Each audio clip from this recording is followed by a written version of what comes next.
हरे ॐ कृष्णा माता जी। हरे कृष्णा। ॐ नमो भगवते वासुदेवाय।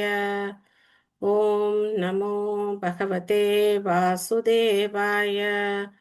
ॐ नमो भगवते वासुदेवाय। नारायणं नमस्कृत्य नरं चैव नरोत्तमं देवीं सरस्वतीं व्यासं ततो जयमुदीरयेत्। नष्टप्रायेषु भद्रेषु नित्यं भागवत सेवया भगवती उत्तमश्लोके भक्तिर्भवती नैष्टुकी। निगमकल्पतरोर्गलितं फलं सुखमुखातमृतद्रवसंयुतं पिबद भागवतं रसमालयं मुहुरहो रसिका भुवि भावुकाः। ॐ अज्ञानतिमिरान्धस्य ज्ञानाञ्जनशलाकया चक्षुरुन्मिलितं येन तस्मै श्रीगुरवे नमः। श्रीचैतन्यमनोभीष्टं स्थापितं येन भूतले स्वयं रूप कदा माह्यं ददाति स्वपदान्तिकं। वन्देऽहं श्रीगुरो श्रीयुतपदकमलं श्रीगुरून् वैष्णवांश्च श्रीरूपं साग्रजातं सहगण रघुनाथान्वितं तं सजीवं साद्वैतं सावधूतं परिजनसहितं कृष्णचैतन्यदेवं श्रीराधा कृष्णपादान् सहगण ललिता श्रीविशाखान्वितांश्च। हे कृष्ण करुणा सिन्धो दीनबन्धो जगत्पते गोपेश गोपिका कान्त राधा कान्त नमोऽस्तु ते। तप्तकाञ्चन गौराङ्गी राधे वृन्दावनेश्वरी वृषभानुसुते देवी प्रणमामि हरिप्रिये। वाञ्छाकल्पतरुभ्यश्च कृपा सिन्धुभ्य च पतितानां पावनेभ्यो वैष्णवेभ्यो नमो नमः।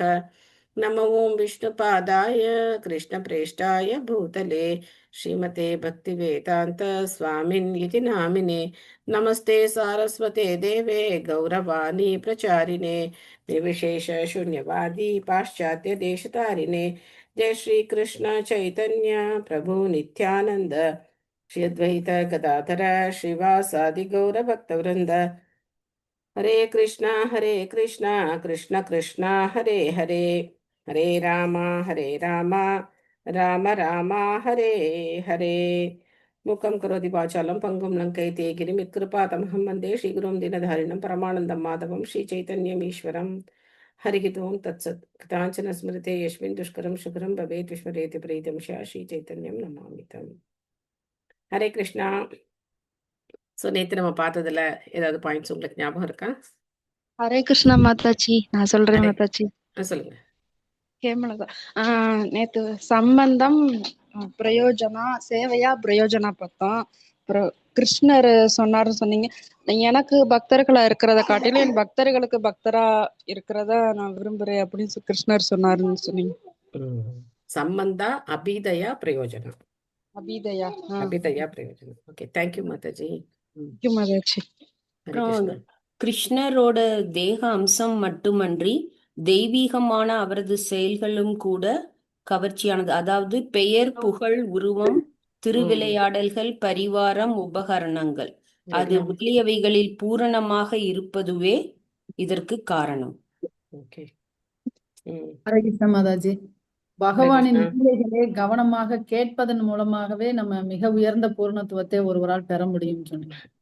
Very good. சதுர்மாசத்தில் 4 மாசம் ரிஷிகள் வந்து தங்கித்தான் வேற இடத்துக்கு போவின.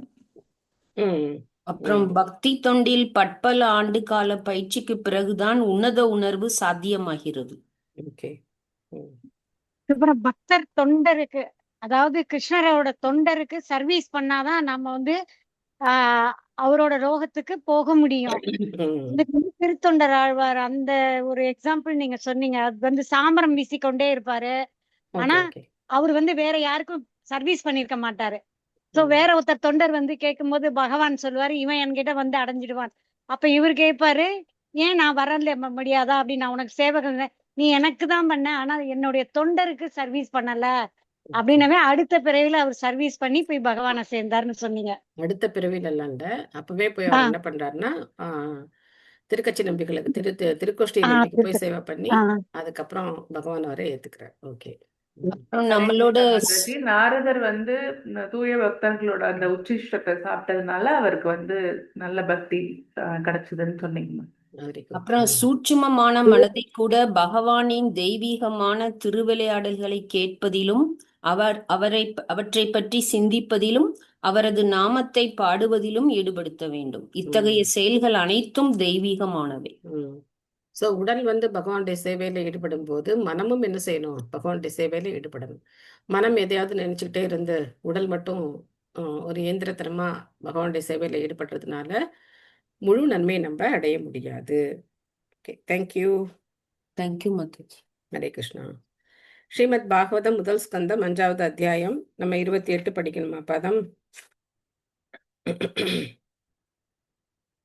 எத்தனாவது பதம் படிக்கணும்? 27 28 மாதாஜி 28 படிக்கணும் மாதாஜி. ஹரே கிருஷ்ணா. 28 படிக்கணும் மாதாஜி. 28. தேங்க்யூ.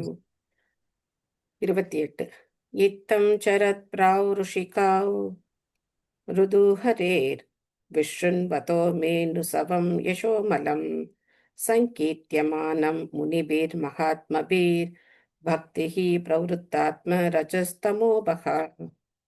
மொழிபெயர்ப்பு பொருளுரை வழங்கியவர் திவ்யத்ராச பக்திவேதாந்த சுவாமி ஸ்ரீல பிரபுபாத் கி ஜெய். மொழிபெயர்ப்பு.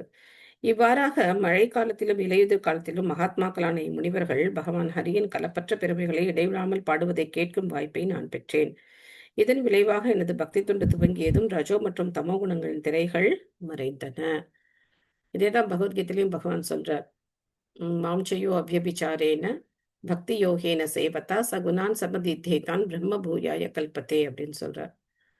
பக்தியில யார் ஒருத்தர் வந்து முழுமையா ஈடுபடுறாங்களோ அவங்களுடைய ரஜோ தமோ குணங்கள் எல்லாம் என்ன ஆயிடும்? போயிடும். ஆனா இங்க வந்து இவர் வந்து இன்னும் தூய பக்தி அப்படிங்கிற நிலைக்கு வரல. அதனால அந்த ஸ்லோகத்துல பகவான் என்ன சொல்றாருன்னா 3 குணங்களையும் கடந்து வந்துடுவாங்கன்னு சொல்றார். சத்துவ குணத்தையும் கடந்து வந்துடுவாங்கன்னு சொல்றார். ஆனா இங்க நம்ம பார்க்குற இந்த குழந்தை ஏற்கனவே சத்துவ குணத்துல தான் இருக்குது. ஆனாலும் ரஜோ தமோ குணங்களுடைய கலப்பு இல்லாம இந்த உலகத்துல தூய்மையான சத்துவ குணம் அப்படிங்கிறது கிடையாது. இந்த உலக பொறுத்த வரைக்கும் ரஜோகுணமும் தமோ குணமும் கலந்துதான் இருக்கும் சத்துவ குணம் அப்படிங்கிறது. அதனால அந்த குணங்களுடைய இதெல்லாம் மறைஞ்சு இவர் ஓரளவுக்கு சத்துவ குணத்துக்கு வந்ததை நம்ம பார்க்கிறோம். சம்பூர்ண மாதாஜி படிக்கிறீங்களா? மாதாஜி ஹரே கிருஷ்ணா. ஹரே கிருஷ்ணா. மொழிபெயர்ப்பு மற்றும் பொருளுரை வழங்கிய பக்திவேதாந்த சுவாமி ஸ்ரீல பிரபுபாதர் கி ஜெய். பரமபுருஷ பகவானின் உன்னத அன்பு தொண்டில் ஈடுபடுவதுதான் அனைத்து ஜீவராசிகளும் உள்ள இயல்பான குணமாகும்.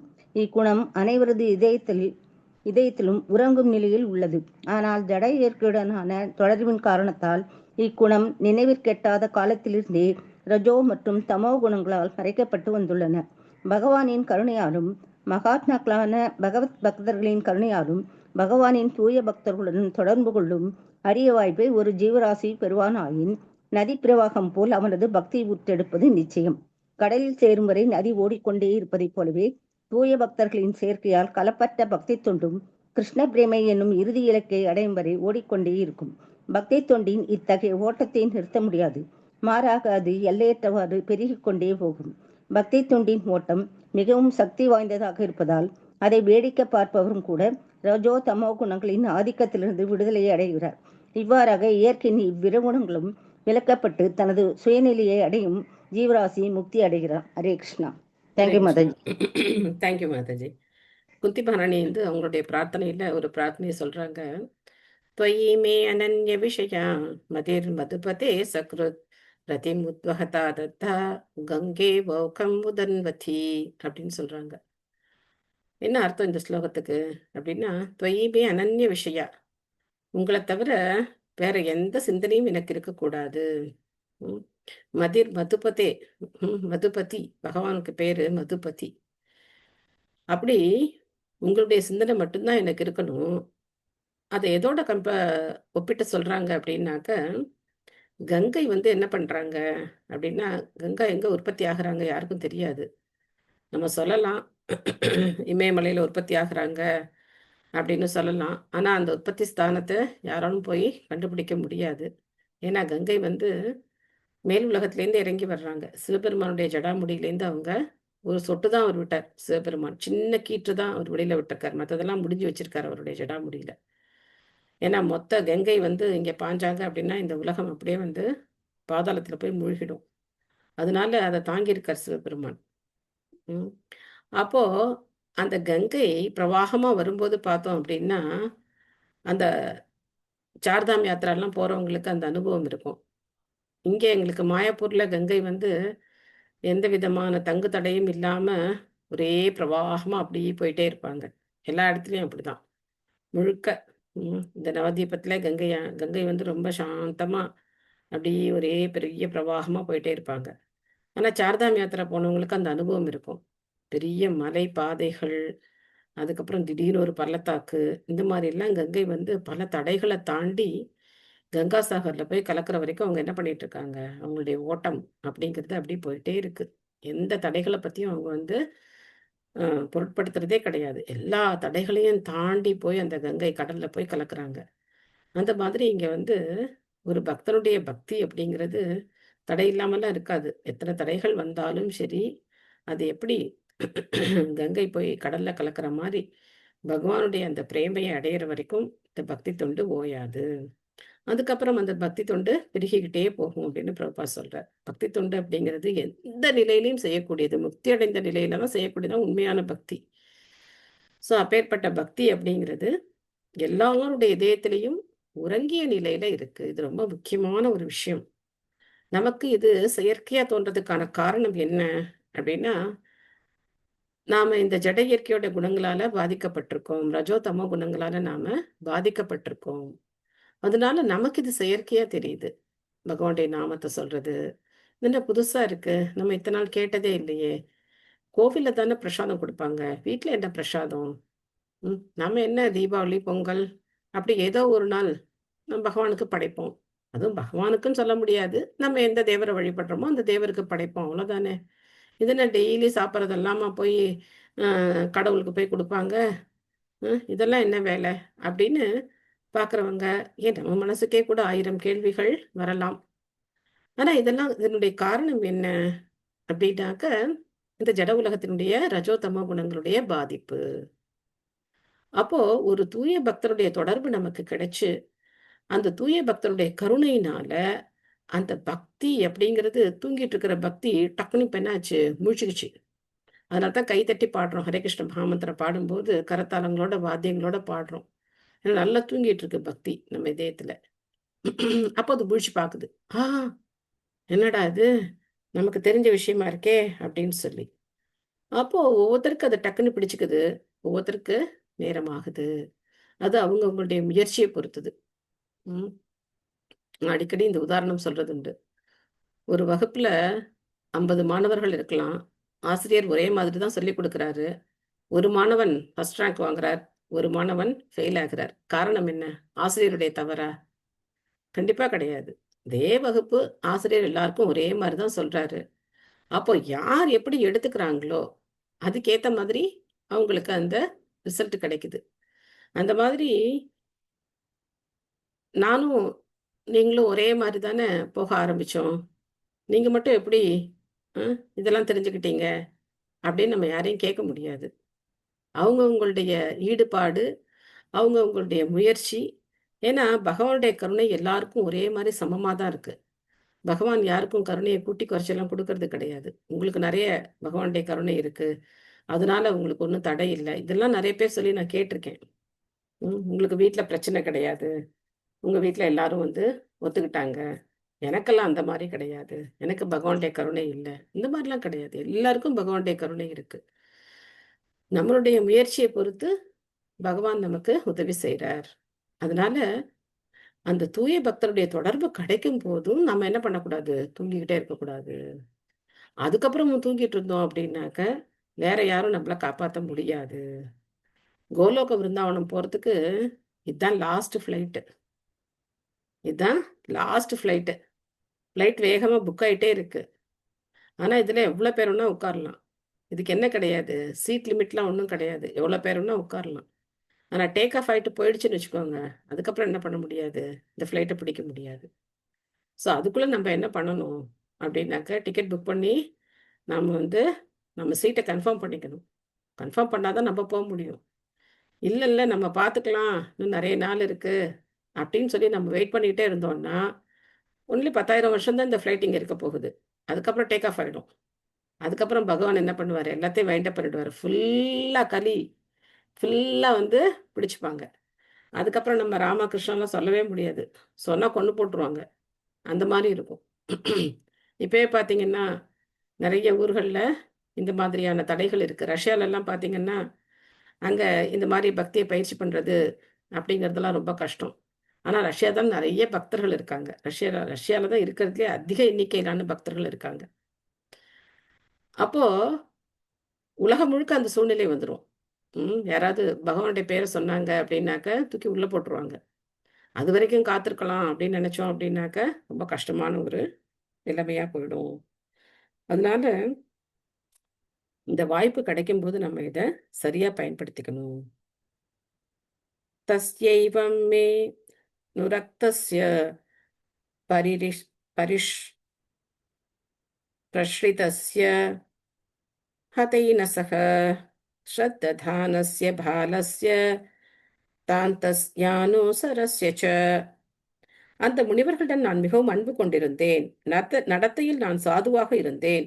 அவர்களது தொண்டில் எனது பாவங்கள் அனைத்தும் வேறறுக்கப்பட்டன. அவர்களிடம் நான் இதயபூர்வமாக நம்பிக்கை கொண்டிருந்தேன். எனது புலன்களை நான் கட்டுப்படுத்தியதுடன் உடலாலும் மனதாலும் அவர்களை நான் உறுதியாக பின்பற்றினேன். இந்த குணங்கள் எல்லாம் ஒரு பக்தன்கிட்ட இருக்கணும் அப்படின்னு சொல்லி எதிர்பார்க்கப்படுது. ஒரு சீடர்கிட்ட, ஆன்மீக குரு கிட்ட இத்தகைய குணங்களை அவன் வெளிப்படுத்தணும். ஆன்மீக குரு மேல அசைக்க முடியாத நம்பிக்கை இருக்கணும். அதே சமயத்துல அவருடைய தொண்டுல அவங்க ஈடுபடணும். நம்மளுடைய புலன்களை நாம கட்டுப்படுத்தணும். இதை யாரும் வந்து செயற்கையா என்ன பண்ண முடியாது, நம்ம மேல திணிக்கலாம் முடியாது. நாமளே கட்டுப்படுத்தி நாம வந்து தேவையில்லாத விஷயங்கள்ல நம்ம புலன்களை ஈடுபடாம செஞ்சு நாம ஜபத்தை நம்ம ஒழுங்கா பண்ணணும். 16 மாலை குறைந்தபட்சம் நம்ம வந்து நித்தியம் நாம ஜபம் பண்ணணும். அப்படி நாம ஜபம் பண்ணி பகவானுக்கு நைவேத்தியம் பண்ணி சாப்பிட்டோம் அப்படின்னாவே புலன்கள் தானாவே ஓரளவுக்கு கட்டுப்பாட்டுக்கு வந்துடும். அதுல எந்த சந்தேகமும் கிடையாது. சுபமலர் மாதாஜி படிக்கிறீங்களா? படிக்கிறேன் மாதாஜி. ஹரே கிருஷ்ணா. ஹரே கிருஷ்ணா. பொருளுரை. கலப்படமற்ற தூய்மையான ஒரு பக்தரின் நிலைக்கு உயர விரும்பும் ஒரு மாணவனுக்கு இவை தேவையாக உள்ள தகுதிகளாகும். இத்தகைய ஒரு மாணவன் எப்பொழுதும் தூய பக்தர்களின் உறவையே நாட வேண்டும். போலி பக்தனால் ஒருவன் வழிதவறி செல்லக்கூடாது. அத்தகைய ஒரு தூய பக்தரின் உபதேசங்களை பெறுவதற்கு அவன் தானாகவே எளிமையையும் மரியாதையையும் பெற்றிருக்க வேண்டும். தூய பக்தர் ஒருவர் முழுமுதற் கடவுளிடம் பூரண சரணாகதி அடைந்த ஆத்மாவாக இருக்கிறார். பரமபுருஷ பகவானே பரம உரிமையாளர் என்பதையும் மற்ற அனைவரும் அவரது தொண்டர்களே என்பதையும் அவர் அறிந்திருக்கிறார். மேலும் தூய பக்தர்களின் சகவாசத்தினால் மட்டுமே பௌதிக தொடர்பினால் சேகரிக்கப்பட்ட எல்லா பாவங்களையும் ஒருவரால் போக்கிக் கொள்ள முடியும். ஆரம்ப சாதகன் தூய பக்தருக்கு விசுவாசத்துடன் தொண்டு புரிவதுடன் அவருக்கு கீழ்ப்படிந்தவனாகவும் அவரது உபதேசங்களை உறுதியாக பின்பற்றுபவனாகவும் இருக்க வேண்டும். இவை அனைத்தும் இப்பிறவியிலேயே வெற்றியடைய உறுதி கொண்டுள்ள ஒரு பக்தனின் அடையாளங்களாகும். நன்றி மாதாஜி. ஹரே ஹரே கிருஷ்ணா. கிருஷ்ணா. ஹரே கிருஷ்ணா. ஸோ நமக்கு இது வந்து சில சமயங்கள்ல கொஞ்சம் கஷ்டமா இருக்கலாம். ஏன் நம்ம ஒருத்தருக்கு போய் தொண்டு செய்யணும்? ஏன் ஆன்மீக குருன்னு ஒருத்தரை ஏத்துக்கணும்? ஏன் நம்மளே ஹரே கிருஷ்ண மந்திரம் சொன்னா பத்தாதா? அவருக்கு வேற பணிவோட இருக்கணும்னு சொல்றாங்க, அவர்கிட்ட தொண்டு செய்யணும்னு சொல்றாங்க. இதெல்லாம் எதுக்கு செய்யணும்? நம்ம கோவிலுக்கு போறோம், சாமி கும்பிடுறோம். அது பத்தாதா அப்படின்னு நம்ம மனம் வந்து நமக்கு பல சந்தேகங்களை எழுப்பலாம். இப்போ ஏதோ ஒரு துறையில முன்னேறணும் அப்படின்னு நினைக்கிறவங்க கண்டிப்பா என்ன செய்யணும்? ஒரு கோச் இருப்பாங்க. இப்போ ஒரு விளையாட்டுத்துறையே எடுத்துக்கிட்டா கூட அதுக்கு யார் இருப்பா? ஒரு கோச் இருப்பா. அப்போ அவங்க என்ன செய்யணும்? அந்த கோச் சொல்றதெல்லாம் கேட்கணும். அந்த கோச் சொல்றபடி அவங்க சாப்பிடணும். அந்த கோச் சொல்ற டயத்துக்கு அவங்க அங்க போய் நிக்கணும். நீங்க இப்போ ஒரு ராணுவத்துக்கு இல்ல ஒரு போலீஸ் வேலைக்கு போகணும் அப்படின்னாக்க, காலம்பற அவங்க 4 மணிக்கு வர சொன்னாங்கன்னா 4 மணிக்கு போகணும். இல்ல நான் வந்து 6 மணி வரைக்கும் தூங்கிட்டு அப்புறம் நான் வரேன் அப்படின்னு சொன்னா என்ன சொல்லுவாங்க? நீ தூங்கிட்டு வீட்டிலேயே இருன்னு சொல்லிடுவாங்க. இங்க வராதன்னு சொல்லிடுவாங்க. அப்போ ஒரு சாதாரண ஒரு பௌதிக விஷயத்துக்கே நம்ம ஒருத்தருடைய பேச்சை கேட்டுதான் ஆகணும் அப்படின்னாக்க, ஆன்மீக விஷயத்துல அது எந்த அளவுக்கு அவசியம்? பிரபா சொல்ற, போலியா இருக்கிறவங்களை நம்பி ஏமாந்துடக்கூடாது. ஏன்னா பகவத்கீதையில பகவான் தூய பக்தர்கள் எப்படி இருப்பாங்கன்னு சொல்லியிருக்கார். எல்லாம் பகவத்கீதையில பகவான் சொல்லிட்டார். மகாத்மானஸ்து மாம் பார்த்த தெய்வீம் பிரகிருதி மாஷிதாக அப்படின்னு சொல்லியிருக்கார். ஒரு மகாத்மாவுடைய அடையாளம் என்ன அப்படின்னா, அவங்க வந்து பகவானுடைய அந்தரங்க சக்தியில அடைக்கலம் கொண்டவங்க. ம். மகாத்மானஸ்து மாம் பார்த்தானா அர்ஜுனனை சொல்றார். தெய்வீம் பிரகிருதி மாஷிதாக பஜந்த் அனன்ய மனசோ. எப்பவுமே அனன்யங்கிற வார்த்தை எத்தனை தடவை பகவத்கீதையில பகவான் சொல்றார். மாற்றமில்லாத சிந்தனையோட என்னுடைய பக்தி தொண்டுல மட்டும்தான் அவங்க ஈடுபட்டிருப்பாங்க அப்படின்னு சொல்றார். அதுதான் தூய பக்தனுக்கு அடையாளம். கிருஷ்ணாங்கிற பேரே வாயில வராம அவர் என்ன ஒரு குருவா இருக்க முடியும் இல்லையா? பிரபுபாதுடைய பகவத்கீதையை படிச்சோம் அப்படின்னாக்க, நீங்க ஏதாவது ஒரு பொருளுரை எடுத்து படிச்சு பாருங்க, எத்தனை கிருஷ்ணா எழுதியிருக்காருன்னு பாருங்க. ஒரு பொருளுரையில எத்தனை தடவை கிருஷ்ணா கிருஷ்ணா கிருஷ்ணா கிருஷ்ணான்னு வருது எண்ணி பார்க்கலாம் நம்ம. நான் பிரபுபாதர் சொல்ற, ஒரு முறை வந்து ஒரு ஒரு ஒருத்தர் பிரபுபாதரை பார்க்க வர்றார். இந்தியால இருந்து ஒருத்தர் வந்து பிரபுபாதர் பார்க்க வர்றார். அப்போ அவர் சொல்ற, சுவாமிஜி, இந்த ஸ்லோகத்துல கிருஷ்ணாங்கிற வார்த்தையே இல்லை. ஆனா நீங்க என்ன பண்ணிருக்கீங்க? கிருஷ்ணான்னு எழுதிருக்கீங்க, கிருஷ்ணான்னு எழுதிருக்கீங்க, கிருஷ்ணான்னு எழுதிருக்கீங்க அப்படின்னு சொல்ற.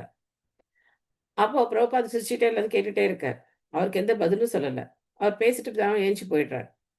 அப்போ சிஷ்யர்கள் கேட்குறாங்க, பிரபுபாத் அவர் இந்த மாதிரி பேசுறாரு, நீங்க அவருக்கு வந்து ஸ்ட்ராங்கா அவருக்கு ஏதாவது பதில் கொடுத்துருக்கலாமே அப்படின்னு சொல்லும்போது பிரபுபாத் சிரிச்சுக்கிட்டே சொல்றார், அவர் எத்தனை தடவை கிருஷ்ணா கிருஷ்ணா சொன்னார் பத்தியா, இது அவரை தூய்மையாக்கும் அப்படின்னு சொன்னார்.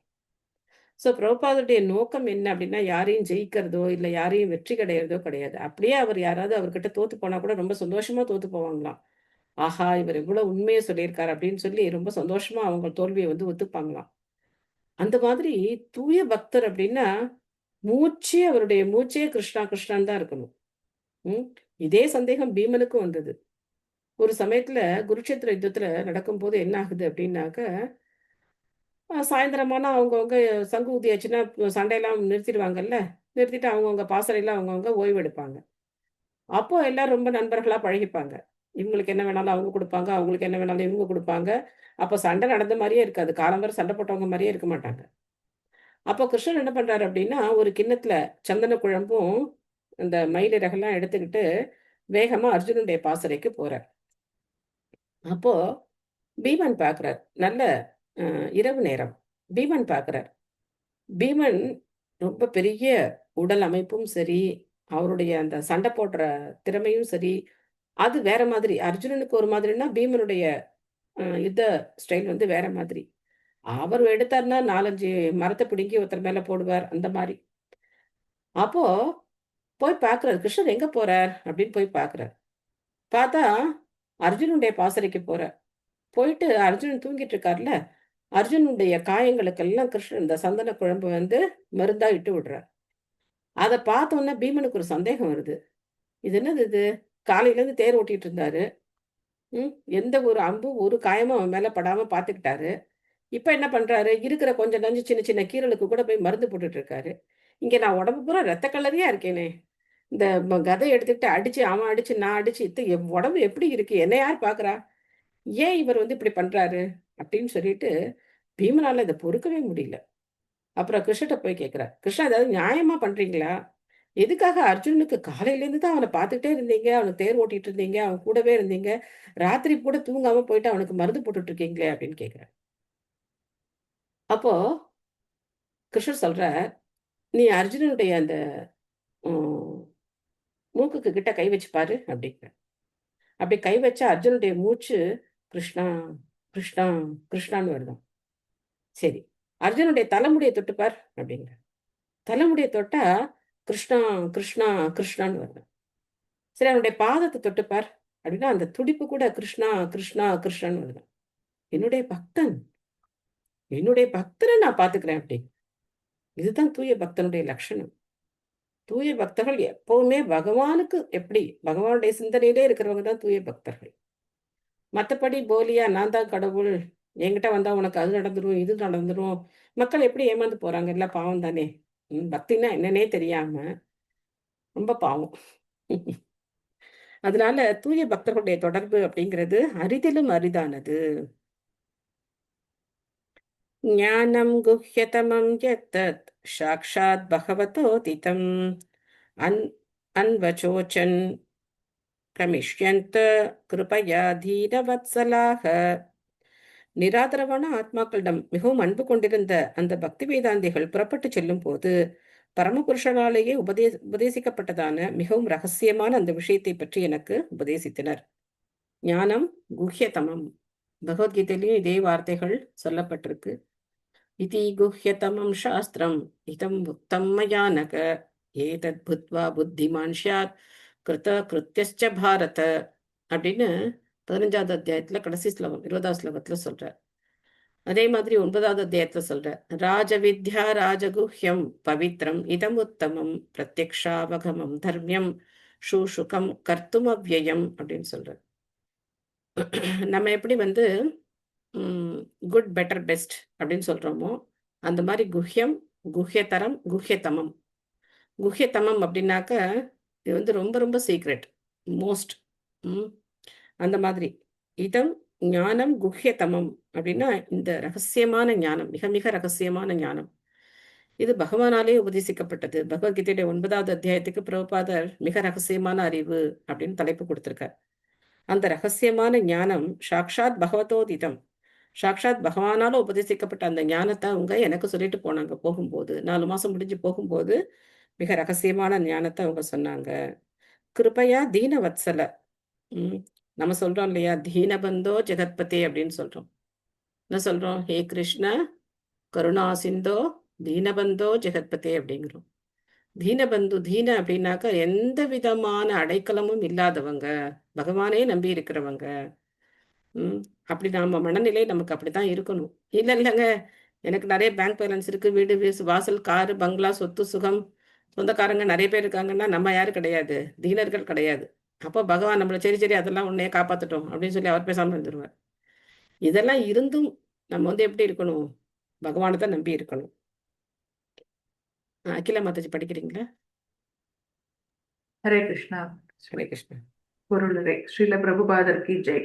தூய வேதாந்தி அல்லது பக்தி வேதாந்தி ஒருவர் பகவானால் உபதேசிக்கப்பட்டதை போலவே தமது சீடர்களுக்கு உபதேசிக்கிறார். பரமபுருஷ பகவான் பகவத்கீதையிலும் மற்ற எல்லா சாஸ்திரங்களிலும் தம்மை மட்டுமே பின்பற்ற வேண்டும் என்று மக்களுக்கு உறுதியான உபதேசங்களை அளித்துள்ளார். பகவான் அனைத்தையும் படைத்து காத்து அழிப்பவர் ஆவார். அவரது விருப்பத்தினால்தான் சிருஷ்டி முழுவதுமே இயங்கிக் கொண்டு இருக்கிறது. மேலும் அவரது விருப்பத்தினால் முழு காட்சியும் ஒரு முடிவுக்கு வரும்போது பகவான் தமது எல்லா உபகரணங்களுடனும் அவரது நித்தியமான வசிப்பிடத்தில் வசிப்பார். சிருஷ்டிக்கு முன்பும் அவரது நித்தியமான வசிப்பிடத்தில் அவர் இருந்தார். அழிவுக்கு பிறகும் அங்கேயே அவர் தொடர்ந்து இருப்பார். ஆகவே அவர் படைக்கப்பட்ட ஜீவன்களில் ஒருவர் அல்ல, அவர் உன்னதமானவர். அர்ஜுனனுக்கு பகவான் உபதேசித்ததற்கு மிக நீண்ட காலத்திற்கு முன்பே அதே உபதேசம் சூரிய தேவனுக்கு வழங்கப்பட்டது என்றும் காலப்போக்கில் உபதேசம் தவறாக கையாளப்பட்டு விடுபட்டு போனதென்றும் அதனால் பரிபூரண பக்தனும் நண்பனுமான அர்ஜுனனுக்கு அது மீண்டும் உபதேசிக்கப்பட்டது என்றும் பகவத்கீதையில் பகவான் கூறுகிறார். எனவே பகவானின் உபதேசத்தை பக்தர்களை தவிர வேறு யாராலும் புரிந்து கொள்ள முடியாது. பகவானுடைய திவ்யமான ரூபத்தை பற்றிய எண்ணமே இல்லாத அருவவாதியால் அவரை பற்றிய மிகவும் ரகசியமான இச்செய்தியை புரிந்து கொள்ள முடியாது. மிகவும் ரகசியமான எனும் சொற்றொடர் இங்கு குறிப்பிடத்தக்கதாகும். ஏனெனில் பக்தி தொண்டை பற்றிய அறிவு அருவ பிரம்மத்தை பற்றிய அறிவை விட மிக மிக உயர்ந்ததாகும். ஞானம் என்பது சாதாரண அறிவையோ அல்லது ஏதோ ஒரு பிரிவை பற்றிய அறிவையோ குறிப்பதாகும். இந்த அறிவு அருவ பிரம்மத்தை பற்றிய அறிவு வரை வளர்கின்றது. இதற்கும் மேலாக இது சிறிதளவு பக்தியுடன் கலக்கும் போது இத்தகைய அறிவு எங்கும் பரவியுள்ள பரமாத்மாவை பற்றிய அறிவுக்கு ஒருவரை உயர்த்துகின்றது. இது அதிக ரகசியமானதாகும். ஆனால் அத்தகைய அறிவு தூய பக்தி தொண்டாக மாற்றப்பட்டு உன்னத அறிவின் ரகசியமான பகுதி அறியப்படும் போது அது மிக மிக ரகசியமான அறிவு என்று அழைக்கப்படுகிறது. இந்த மிக மிக ரகசியமான அறிவு பிரம்மா, அர்ஜுனன், உத்தவர் முதலானவர்களுக்கு பகவானால் உபதேசிக்கப்பட்டது. ஹரே கிருஷ்ணா. தேங்க்யூ மாதாஜி. ஹரே கிருஷ்ணா. தேங்க்யூ மாதாஜி. இந்த பகவானுடைய 3 நிலைகளை பத்தி நாம இந்த 2வது அத்தியாயத்துல இதே முதல் ஸ்கந்தத்துல பார்த்தோம். வதந்தி தத்துவ விதஸ்தத்துவம் விஜானம் அத்வயம் பிரம்மேதி பரமாத்மேதி பகவான் இது சப்தத்தே அப்படின்னு பார்த்தோம். கடவுளை அருவமா நினைக்கிறது அப்படிங்கிறது ஆரம்ப நிலை. அதுக்கு மேல கொஞ்சம் உயர்ந்து போனா பகவான் பரமாத்மாவா இருக்கார் அப்படின்னு தெரிஞ்சுக்கிறது. எல்லாத்துக்கும் மேல ரகசியமான அறிவு, மிக மிக ரகசியமான அறிவு என்ன அப்படின்னாக்க, பகவான் இந்த 3 நிலைகள்லையும் உணரப்படுகிறார். அருவமாவும் இருக்கார், பரமாத்மாவும் இருக்கார், பகவானாவும் இருக்கார். ஆனா நாம பகவானை நேசிக்கிறது, அவருக்கு சேவை செய்யறதுதான் மிக மிக ரகசியமான அறிவு. ஏன்னா உருவத்தை பார்த்தா கூட, கோவிலுக்கு போய் பகவானுடைய ரூபத்தை பார்த்தா கூட ரூபத்து மேல நம்பிக்கை இல்லாம இருக்காங்க. இது ஓப்பன் சீக்ரெட். எல்லா கோவிலையும் பகவான் இருக்கார் இல்லையா? ஒவ்வொரு பேர்ல பெருமாள், ஒவ்வொரு இடத்துல அந்தந்த என்ன லீலை செய்தாரோ அதுக்கேத்த மாதிரி பெருமாளுடைய பேர் இருக்கும். சுந்தரராஜ பெருமாள், அழகா இருக்கு அந்த தோற்றம். சுந்தரராஜ பெருமாள், சாரங்கபாணி, கையில சாரங்கம் அப்படிங்கிற வில்ல ஏந்தி இருக்கார், சாரங்கபாணி பெருமாள். ஒப்பிலியப்பன் அப்படின்னு ஒரு பெருமாளுக்கு எங்க ஊர் பக்கத்துல ஒப்பிலியப்பன் கோவில் இருக்கு, ஒப்பில்லா அப்பன், அதனால ஒப்பிலியப்பன் பெருமாள். இந்த மாதிரி அவருடைய லீலைகளுக்கு ஏத்த மாதிரி ஒரு திருப்பெயர் அவருக்கு இருக்கும். அதெல்லாம் அவருடைய ரூபத்தையும் பார்த்துட்டு கடைசியில வெளியில வந்து கடவுள் யாரு அப்படின்னு கேட்டா நமக்கு மேல ஒரு சக்தி அப்படின்னு சொல்லி பதில் சொன்னோம் அப்படின்னாக்க, அப்போ அவங்களுக்கு என்ன தெரியல, பகவானை பத்தி எதுவும் தெரியல. நீங்க நம்மளே செக் பண்ணி பார்த்துக்கலாம், இல்ல இது ஒரு ஹோம்ஒர்க்கா பண்ணுங்க. யார்கிட்ட வேணா கேட்டு பாருங்க. நீங்க சந்திக்கிற பால்காரர், காய்கறிக்காரர், பக்கத்து வீட்டுக்காரங்க, வீட்டுல இருக்கிறவங்க, யார்கிட்ட வேணா கேட்டு பாருங்க. என்னென்ன பதில் வருது அப்படிங்கறத ஒரு லிஸ்ட் போட்டு கொண்டு வாங்க. 10 பேர்கிட்ட மினிமம் கேளுங்க. மினிமம் 10 பேர்கிட்ட கேட்டு பாருங்க, கடவுள் யார் அப்படிங்கிற கேள்வியை கேட்டு பாருங்க. எத்தனை விதமான பதில்கள் வருது அப்படின்னு பார்க்கலாம். நான் குழந்தைங்களுக்கு கொடுக்குற ஹோம்ஒர்க் இதுதான். சில்ட்ரன் கிளாஸ்ல குழந்தைங்க கொஞ்சம் நல்ல வர ஆரம்பிச்சாங்க அப்படின்னா, முதல்ல அவங்களுக்கு கொடுக்குற ஹோம்ஒர்க் இதுதான். கடவுள் யார் அப்படிங்கிற கேள்வியை நீ யாரை மீட் பண்றியோ, உங்க ஃப்ரெண்ட்ஸோ, அப்பா அம்மாவோ, யாரை மீட் பண்றியோ கேட்டு எழுதிட்டு வாங்கன்னு சொல்லுவேன். மினிமம் 10 பேர்கிட்ட கேட்டு எழுதிட்டு வாங்கன்னு சொல்லுவேன். படிச்சா சிரிப்பா இருக்கும். எனக்கு தெரிஞ்சு இது வரைக்கும் ஒருத்தர் கூட என்ன பண்ணது கிடையாது, எந்த கடவுளோட பேரையும் சொன்னதே கிடையாது. யாரையோ கடவுள்னு சொல்றதுக்கு தயாரா இருக்காங்களே தவிர, ஈவன் விநாயகர் கடவுள், முருகன் கடவுள் அப்படி கூட யாரும் சொல்றது கிடையாது. யாருக்குமே நம்பிக்கை இல்லை. எல்லாம் எப்படி இருக்காங்க, எல்லாம் நமக்கு மேல ஒரு சக்தி, நல்ல மனசுதான் கடவுள், யார் உதவி செய்யறாங்களோ அவன் கடவுள், சாப்பாடு போட்டா கடவுள், பணம் கொடுத்தா கடவுள். இதுதான் எல்லாரும், இப்படித்தான் எல்லாரும் இருக்காங்க. யாருமே இது வரைக்கும் இதே வந்து சாதாரண மனிதர்களை கடவுள்னு சொல்லக்கூடியவங்க ஏகப்பட்ட பேர் இருக்காங்க. அந்த பாபா கடவுள், இந்த பாபா கடவுள், அப்புறம் இந்த வள்ளலார் கடவுள், ரொம்ப பாவம் அதெல்லாம். அவரை கடவுள், இவரை கடவுள் அப்படின்னு சொல்றவங்க நிறைய பேர் இருக்காங்க. ஆனா அதனாலதான் இது வந்து மிக மிக ரகசியமான அறிவு. இதை புரிஞ்சுக்கிறது அப்படிங்கிறது ரொம்ப கஷ்டம். இதை ஏத்துக்கிறதுங்கிறது அதை விட கஷ்டம். ஏத்துக்கிறோம் அப்படின்னா அதை எப்படி நம்ம செயல்படுத்த முடியும் அப்படின்னா, பகவானை பத்திய விஷயங்கள்ல நாம எந்த அளவுக்கு அட்டென்டிவா இருக்கோமோ அதுதான் நாம வந்து பர்சனலா இம்பர்சனலான்னு காட்டும். பொதுவாகவே இந்த மாதிரி வீடியோ ஆன் பண்ணாம இருந்தாங்க அப்படின்னாக்க, எங்க கிளாஸ்லலாம் என்ன சொல்லுவாங்கன்னா, நீங்கெல்லாம் இம்பர்சனலிஸ்ட் அப்படின்னு சொல்லுவாங்க, அருவவாதிகள்னு சொல்லுவாங்க. உருவவாதிகள் கிடையாது அப்படின்னு சொல்லுவாங்க. ஏன்னா எல்லாம் இப்போ ஆன்லைன் கிளாஸஸ் நடக்குது இல்லையா?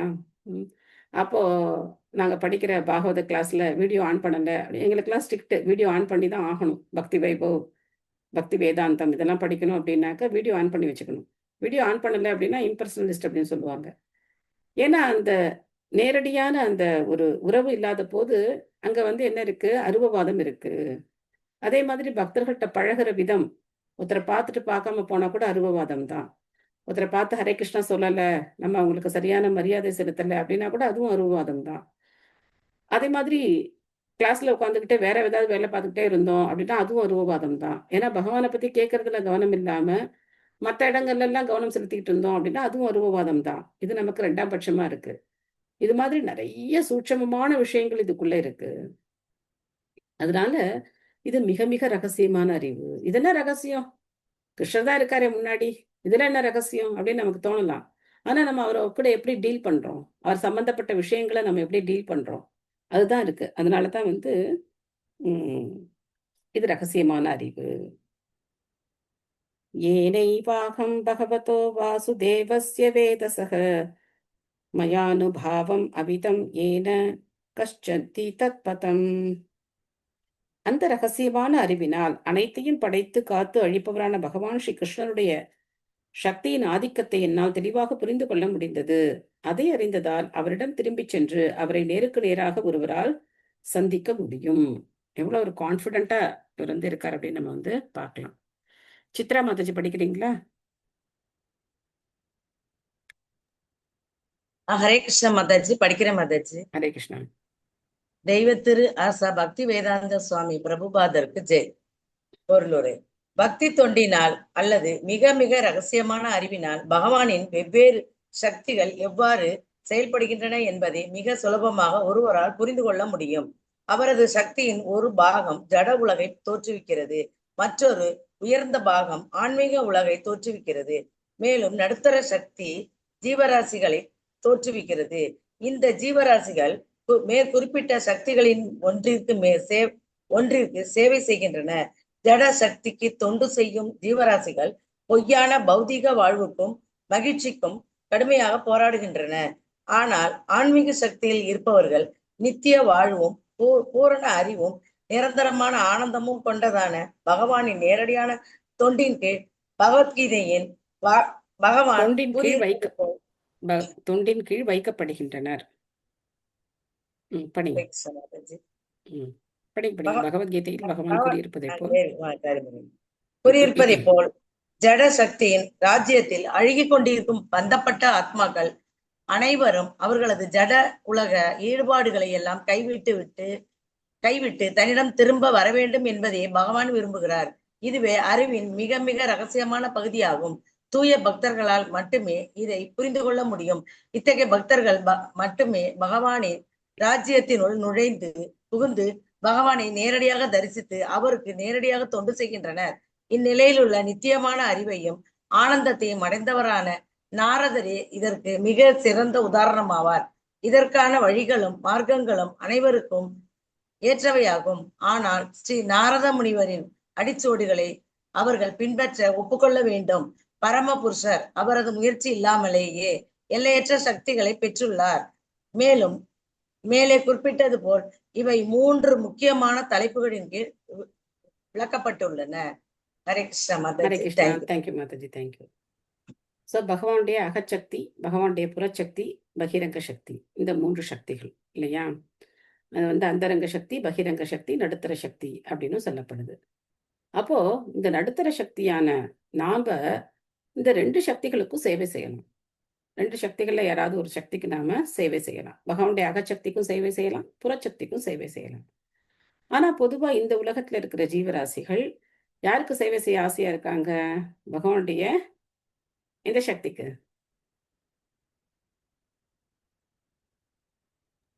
புறசக்திக்கு மாதாஜி. புறசக்திக்கு. Very good. புறசக்திக்கு சேவை செய்யறதுலதான் எல்லாருக்கும் விருப்பம் இருக்கு இல்லைங்களா? அதனாலதான் அந்த உலகம் இயங்கிக்கிட்டு இருக்கு. எவ்வளவு சுறுசுறுப்பா காலையில எழுந்து தலைதறிக்க ஓடுறாங்க எல்லாரும். எதுக்கு ஓடுறாங்க அப்படின்னா புறசக்திக்கு சேவை செய்யறதுக்கு தான் ஓடுறாங்க. இதே நீங்க வந்து பகவத்கீதை வகுப்புக்கோ இல்ல பாகவதத்துக்கோ வர சொன்னா என்ன சொல்லுவாங்க? நேரம் இல்லை எங்களுக்கு அப்படின்னு சொல்லுவாங்க. எல்லா ஷாப்பிங் மாலும் நிறைஞ்சு வழியுது, எல்லா ஹோட்டலும் நிறைஞ்சு வழியுது, தியேட்டர்லாம் நிறைஞ்சு வழியுது. நேரம் இல்லாமல அங்கெல்லாம் போறாங்க. நேரம் இல்லைன்னா என்ன பண்ணக்கூடாது?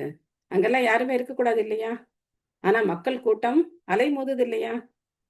எங்கெங்க பொழுதுபோக்கு இடங்கள் இருக்கோ அங்கெல்லாம் மக்கள் எப்படி கூட்டம் கூட்டமா போறாங்க. எத்தனை தீம் பார்க் இருக்கு, எத்தனை இடங்கள் இருக்கு, எல்லா இடத்துலயும் எப்படி மக்கள் போறாங்க? ஏன்னா பகவானுடைய புறச்சக்திக்கு சேவை செய்யறாங்க. யார் ஒருத்தர் பகவானுடைய அகசக்திக்கு சேவை செய்யறாங்களோ அவங்க பகவானுடைய ராஜ்யத்துக்கு போறதுக்கு தகுதி வாய்ந்தவங்க. நமக்கு 2 ஆப்ஷன், ஒரு பச்சை பட்டன், ஒரு சிகப்பு பட்டன். இதுக்கு மேல 3வது பட்டன்லாம் கிடையாது. பச்சை பட்டன் பிரஸ் பண்ணா பகவானுக்கு சேவை செய்யலாம், சிகப்பு பட்டன்னா பகவானுடைய மாயா சக்திக்கு சேவை செய்யலாம். மாயா சக்திக்கு சேவை செஞ்சோம் அப்படின்னாக்க ரொம்ப சௌகரியமா இருக்கலாம், இந்த உலகத்திலேயே ரொம்ப நல்லா இருக்கலாம். என்னென்ன விருப்பம் இருக்கோ அந்த விருப்பத்துக்கு ஏற்ற மாதிரி 84 லட்சம் வகையான உடல்கள் இருக்கு. இப்ப எனக்கு முன்னாடி ஒரு கூட்டமா ஒரு பறவைகள் கூட்டம் பறந்து போச்சு ஆகாயத்துல பாக்குறதுக்கு என்னுடைய ஜன்னல்ல இருந்து. அப்போ அந்த மாதிரி பறக்கணும் அப்படின்னு ஆசைப்பட்டோம் அப்படின்னா அதுக்கேற்ற மாதிரி ஒரு உடல் இந்தா நீ பறந்துக்கோ அப்படின்னு சொல்லி பகவான் என்ன பண்ணுவார்? அந்த உடல் கிடைக்கும். இந்த மாதிரி எல்லா வசதிகளையும் பகவான் நமக்கு கொடுத்துருக்கார். ஆனா பகவானுக்கு சேவை செய்யணும்னு யாரும் ஆசைப்படுறாங்களோ அவங்களுக்கு என்ன கிடைக்கும்? பகவானுடைய ராஜ்யத்துல போய் அவருக்கு அங்க நேரடியா சேவை செய்யக்கூடிய வாய்ப்பு கிடைக்கும். ஸோ பகவான் தான் எல்லாத்துக்கும் ஆதாரமா இருக்கார். போன பொருளுரையிலே நம்ம பார்த்தோம். எல்லாத்தையும் பகவான் தான் படைக்கிறார், அதுதான் அவர் தான் காப்பாத்துறார், அவர் தான் அழிக்கிறார். அவருடைய ஆன்மீக உலகம் எப்பவும் நித்தியமாக இருக்கக்கூடியது. அது படைக்கப்படுவதும் கிடையாது, அழிக்கப்படுவதும் கிடையாது. பிரபா அழகா சொல்லியிருந்தார், படைப்புக்கு முன்னாடியும் பகவான் இருந்தார், படைப்பு அழிக்கப்பட்டதுக்கு அப்புறமும் பகவான் இருப்பார். அவர் இந்த பௌதிக உலகத்தை சேர்ந்த ஒரு படைப்பு கிடையாது. ஏதத் சம்சுதம் பிரம்மம் ஸ்தாபத்ரய சிகிச்சிதம் யஸ் ஈஸ்வரே பகவதி கர்ம பிரம்மணி பாவிதம். ஓகே, இங்க ஒரு வார்த்தை இருக்கு. இந்த வார்த்தைக்கு என்ன அர்த்தம்னு சொல்லுங்க. தாபத்ரயம்னா என்ன அர்த்தம்? இதை பத்தி நம்ம பார்த்தோம். தாபத்ரயம்னா என்ன அர்த்தம்? மூன்று வகை துன்பங்கள். என்ன அது? மூன்று வகை துன்பங்கள். என்ன மூன்று வகை துன்பம்? ஆதி பௌதிக, ஆதி வெரி குட். ஆத்மிக, ஆதி பௌதிக, ஆத்தியாத்மிக, அதிபௌதிக. இது மூணும் கிளேசங்கள், துன்பம் அப்படின்னு சொல்றது தாபத்ரயம் அப்படிங்கிறது. இந்த தாபத்ரயம்ங்கிற வார்த்தை எங்க வந்தது? இதுக்கு முன்னாடி நம்ம பார்த்தோம். யாருக்கா ஞாபகம் இருக்கா? கொஞ்சம் கஷ்டம் இந்த கேள்வி, நானே சொல்லிடுறேன் பதில. இதே பகவத்கீதை பாகவதத்தினுடைய முதல் ஸ்கந்தத்திலேயே முதல் அத்தியாயத்துல 2வது ஸ்லோகத்துல நம்ம பார்த்தோம். 2வது ஸ்லோகத்துல என்ன ஸ்லோகம் அது அப்படின்னாக்க, அற்புதமான ஸ்லோகம். முதல் ஸ்லோகம் பகவானுடைய சிறப்பை சொல்லக்கூடிய ஸ்லோகம். 2வது ஸ்லோகம் பாகவதத்தினுடைய பெருமைகளை சொல்லக்கூடிய ஸ்லோகம். அந்த ஸ்லோகத்துல இந்த தாபத்ரய உன்மூலனம் அப்படின்னு பார்த்தோம்.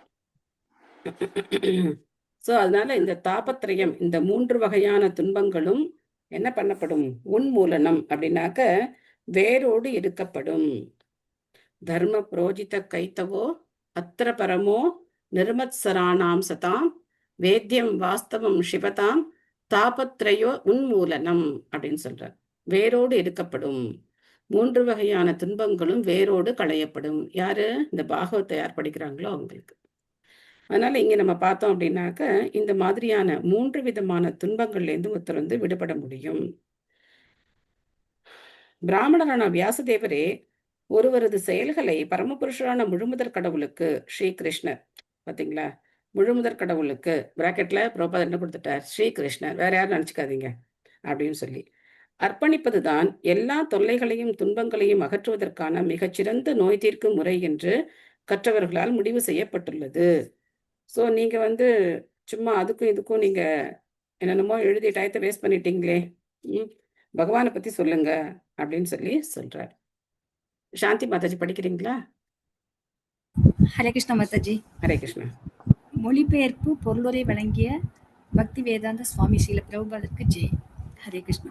ஹரே கிருஷ்ணா. பொருளுரை: அங்கீகரிக்கப்பட்ட சரியான அதிகாரிகளிடமிருந்து பகவானின் தெய்வீக செயல்களை பற்றி அடக்கமாக கேட்பதுதான் முக்திக்கான வழியை திறப்பதற்கு அல்லது வாழ்வின் எல்லா துன்பங்களிலிருந்தும் விடுபடுவதற்கு ஏற்ற வழி என்பதை ஸ்ரீ நாரத முனி தமது சொந்த அனுபவத்தில் உணர்ந்தார். குணமடைவதற்கு இது ஒன்றுதான் வழி. பௌதீக வாழ்வு முழுவதுமே துன்பம் நிறைந்ததாகும். உடலாலும் மனதாலும் இயற்கையின் தொல்லைகளாலும் மற்றும் பிற ஜீவராசிகளாலும் விளையும் மூவகை துன்பங்களை அகற்றுவதற்கான பல பரிகாரங்களை மூட மனிதர்கள் தங்களது சிறிய மூளைகளால் கண்டுபிடித்துள்ளனர். இத்துன்பங்களில் இருந்து வெளியேற உலகம் முழுவதுமே மிகவும் கடுமையாக போராடி கொண்டு இருக்கிறது. ஆனால் பகவானின் அனுமதி இல்லாமல் எந்த திட்டமோ அல்லது பரிகாரமோ உண்மையாகவே விரும்பிய அமைதியையும் சமாதானத்தையும் கொண்டு வராது என்பதை மக்கள் அறியவில்லை. பகவானால் அனுமதிக்கப்படவில்லை என்றால் மருத்துவ சிகிச்சையினால் ஒரு நோயாளியை குணப்படுத்தும் முறையானது உபயோகமற்றதே ஆகும். பகவானால் அனுமதிக்கப்படவில்லை என்றால் ஒரு பொருத்தமான படகினால் நதியையோ அல்லது கடலையோ கடப்பதென்பது சரியான முறையாகாது. முடிவான அனுமதியை வழங்கக்கூடிய அதிகாரி பகவான் தான் என்பதை நாம் உறுதியாக உணர வேண்டும். ஆகவே முடிவான வெற்றிக்கு அல்லது வெற்றிக்கான பாதையில் உள்ள தடைகளை போக்கிக் கொள்வதற்கு பகவானின் கருணையை நாம் முழுவதுமாக நம்பியிருக்க வேண்டும். பகவான் எங்கும் நிறைந்திருப்பவரும் சர்வ சக்தி படைத்தவரும் எல்லாம் அறிந்தவரும் ஆவார். அவரே நல்ல தீய விளைவுகளை முடிவாக தீர்மானிக்கும் அதிகாரியாக இருக்கிறார். எனவே நாம் நமது செயல்களை பகவானின் கருணையை எதிர்பார்த்து அவரிடம் அர்ப்பணிக்க கற்றுக்கொள்ள வேண்டும். மேலும் அவரை அருவ பிரம்மமாகவோ பரமாத்மாவாகவோ அல்லது பரமபுருஷ பகவானாகவோ ஏற்கவும் கற்றுக்கொள்ள வேண்டும். ஒருவர் யார் என்பது முக்கியமல்ல, அனைத்தையும் அவர் பகவானின் தொண்டிற்காக அர்ப்பணித்து விட வேண்டும். ஒருவர் ஒரு கற்றறிந்த பண்டிதராகவோ விஞ்ஞானியாகவோ தத்துவவாதியாகவோ கவிஞராகவோ அல்லது வேறெதுவாகவோ இருப்பாரானால் அவர் தனது கல்வியை பகவானின் உயர்வை நிலைநாட்டுவதற்காக உபயோகிக்க வேண்டும். வாழ்வின் எல்லா படித்தரங்களிலும் பகவானின் சக்தியை ஆய்ந்தறிய முயல வேண்டும். அவரை குற்றம் சொல்லி அவரை போல் ஆகவோ அல்லது சிறிய புத்தியை வைத்துக்கொண்டு அவரது நிலையை ஆக்கிரமிக்கவோ முயலக்கூடாது. ஒருவர் ஒரு நிர்வாகியாகவோ அரசாளும் நிபுணராகவோ போர் வீரராகவோ அல்லது அரசியல்வாதியாகவோ இருப்பாரானால் அவர் ஆட்சி புரியும் திறமையில் பகவானின் உயர்வை நிலைநாட்ட முயல வேண்டும். ஸ்ரீ அர்ஜுனன் செய்ததைப் போல் பகவானுக்காக போரிட வேண்டும். ஆரம்பத்தில் மாபெரும் வீரரான ஸ்ரீ அர்ஜுனன் போரிட மறுத்தார். ஆனால் போர் அவசியம்தான் என்பதை பகவானிடமிருந்து அறிந்ததும் ஸ்ரீ அர்ஜுனன் தமது முடிவை மாற்றிக்கொண்டு பகவானுக்காக போர் செய்தார். அதை போலவே ஒருவர் ஒரு வியாபாரியாகவோ தொழிலதிபராகவோ அல்லது விவசாயியாகவோ இருப்பாரானால் அவர் உழைத்து சம்பாதித்து தனது பணத்தை பகவானுக்காக செலவு செய்ய வேண்டும். சேகரிக்கப்பட்ட பணம் பகவானுக்கு சொந்தம் என்பதை எப்பொழுதும் நினைவில் கொள்ள வேண்டும். செல்வம் அதிர்ஷ்ட தெய்வமாக லட்சுமி தேவியாக கருதப்படுகிறது. பகவான் லட்சுமி தேவியின் கணவரான நாராயணர் ஆவார். லட்சுமியை பகவான் நாராயணரின் தொண்டில் ஈடுபடுத்தி மகிழ்ச்சியடைய முயல வேண்டும். இதுதான் வாழ்வின் ஒவ்வொரு படியிலும் பகவானை உணர்வதற்குரிய வழியாகும். எல்லா பௌதீக செயல்களிலிருந்தும் விடுபட்டு பகவானின் தெய்வீகமான திருவிளையாடல்களை பற்றி கேட்பதில் ஒருவர் தன்னை முழுமையாக ஈடுபடுத்திக் கொள்வதுதான் மிக சிறந்ததாகும். ஆனால் அத்தகைய ஒரு வாய்ப்பு கிடைக்கவில்லை என்றால் எவற்றின் மீது ஒருவருக்கு குறிப்பாக கவர்ச்சி ஏற்படுகின்றதோ அவை அனைத்தையும் அவர் பகவானின் தொண்டில் ஈடுபடுத்த முயல வேண்டும். அதுவே அமைதிக்கும் செழுமைக்கும் உரிய வழியாகும். இப்பதத்திலுள்ள சுச்சிதம் எனும் சொல் குறிப்பிடத்தக்கதாகும். நாரதர் பெற்ற தன்னுணர்வு குழந்தைத்தனமான கற்பனை மட்டுமே என்று ஒரு நொடிப்பொழுதும் எண்ணிவிடக்கூடாது. அது அத்தகையதல்ல. அவ்வாறுதான் அது நிபுணர்களாலும் அறிஞர்களாலும் உணரப்பட்டது. மேலும் அதுவே சுச்சிதம் எனும் சொல்லின் உண்மையான பொருளாகும். ஹரே கிருஷ்ண மாதாஜி. நன்றி மாதாஜி. தேங்க்யூ மாதாஜி. ஹரே கிருஷ்ணா. ஸோ இந்த பொருளுரையில பிரபுபாத் எல்லா கேட்டகரியில இருக்கிற மக்களை பத்தியும் சொல்றார் இல்லையா? ஒருத்தர் பெரிய விஞ்ஞானியா இருக்கலாம், தத்துவவாதியா இருக்கலாம், கவிஞரா இருக்கலாம், என்னவா வேணா இருக்கலாம். அதே மாதிரி ஒரு தொழிலதிபரா இருக்கலாம், ஒரு விவசாயியா இருக்கலாம், யாரா வேணா இருக்கலாம். எல்லாருக்குமே பகவானுடைய சேவையில ஈடுபடுறதுக்கு என்ன இருக்கு? தகுதி இருக்கு. பகவான் யாருக்கும் பாரபட்சம் கொடுக்கல. இவங்க தான் என்னுடைய பக்தியை செய்யணும், இவங்க தான் பக்தி பண்ணணும், இவங்க கூடாது அப்படிலாம் பகவான் சொல்லல. எல்லா ஜீவராசிகளுடைய சேவையும் பகவான் ஏத்துக்கிறார். ஒரு அவதாரத்திலையும் பகவான் ஒரு விதமான லீலைகள்ல அதை உணர்த்துறார்.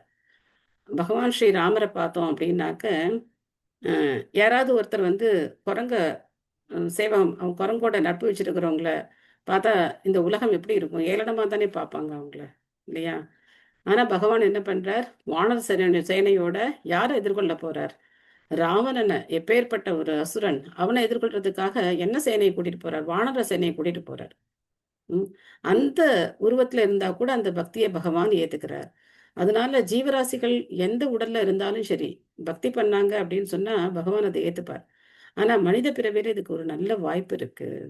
பிரபுபாதர் அருமையா பொருளுரை கொடுத்திருக்காரு பாருங்க.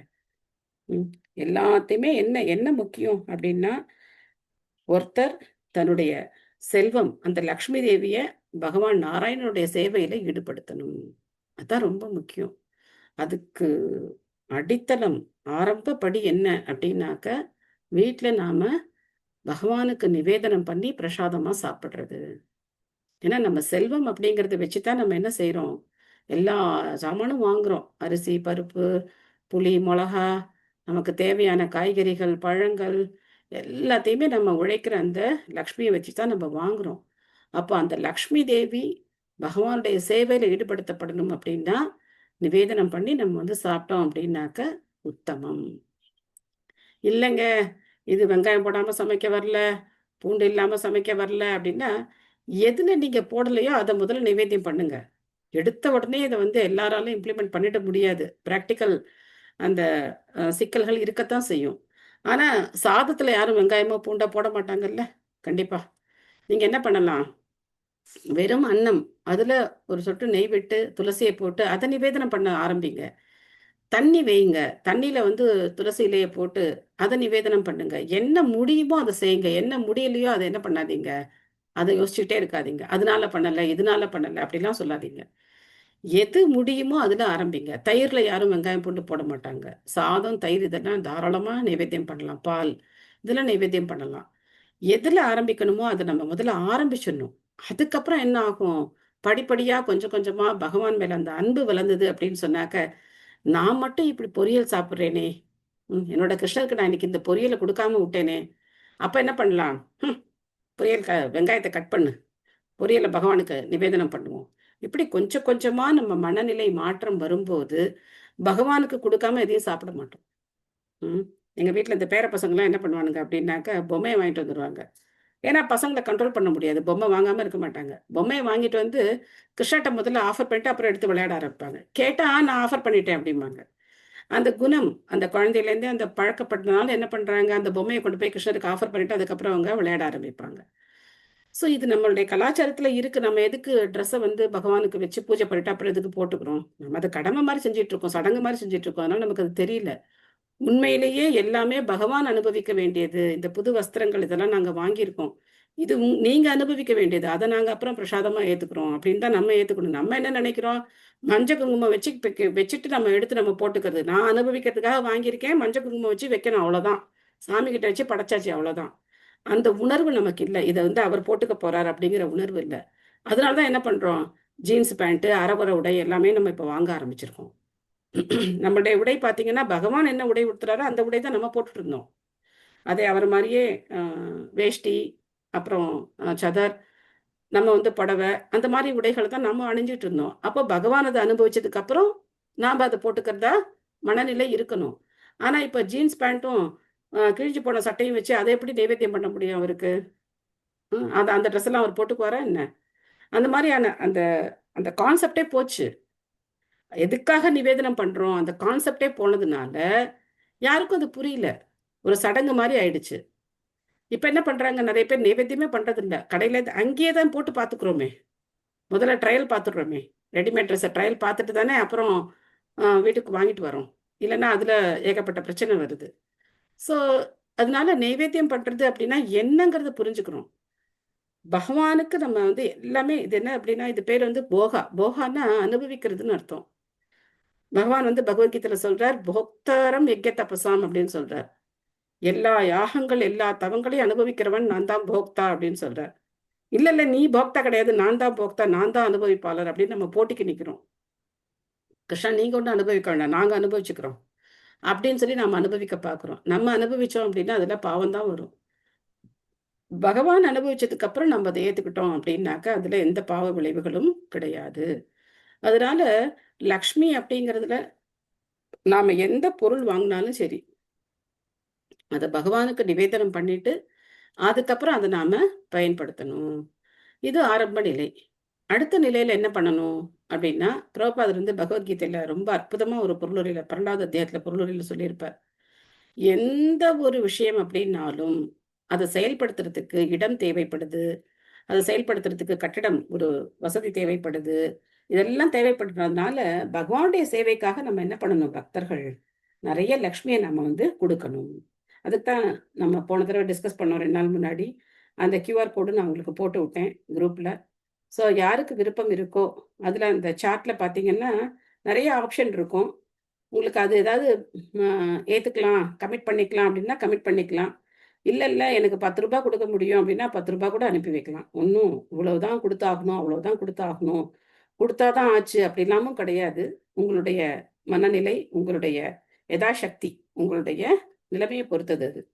கொடுக்கணும்னு விருப்பம் இருக்கிறவங்க எவ்வளவு உங்களுக்கு கொடுக்கணும்னு நினைக்கிறீங்களோ அதை நீங்க கொடுக்கலாம். உங்களுக்கு அதுக்கான ரெசிப்ட் வந்து கரெக்டா உங்களுக்கு ப்ராப்பரா ரெசிப்ட் வந்து வாட்ஸ்அப்லயே நாங்க அனுப்பி வைப்போம். ஸோ இது மாதிரி எப்போ நம்ம பகவானுடைய சேவையில நம்மளுடைய லக்ஷ்மியை பயன்படுத்துறோமோ அப்போ அது என்ன ஆகும், உண்மையான ஒரு சேவையா அப்பத்தான் இருக்கும்.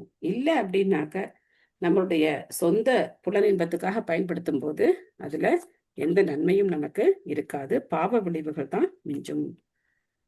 ஓகே, நம்ம இன்னைக்கு இதோட நிறுத்திப்போம். உங்களுக்கு ஏதாவது சந்தேகங்கள், கருத்துக்கள் கேள்விகள் ஏதாவது இருக்கா? மாதாஜி மாதாஜி நீங்க சொன்ன மாதிரி ஃபர்ஸ்ட் நீரு நெய் சாதம் தான் வச்சு ஆஃபர் பண்ணி ஆரம்பிச்சேன் மாதாஜி. ஓகே. அதுக்கு நான் கொஞ்சம் கொஞ்சமா ஆசைப்பட்டேன். அப்புறம் எனக்கு மட்டும் ஆனியன் கார்லிக் இல்லாம சமைச்சிட்டு எங்க வீட்ல ஆனியன் கார்லிக் அதை மிக்ஸ் பண்ணி வைக்க ஆரம்பிச்சேன்.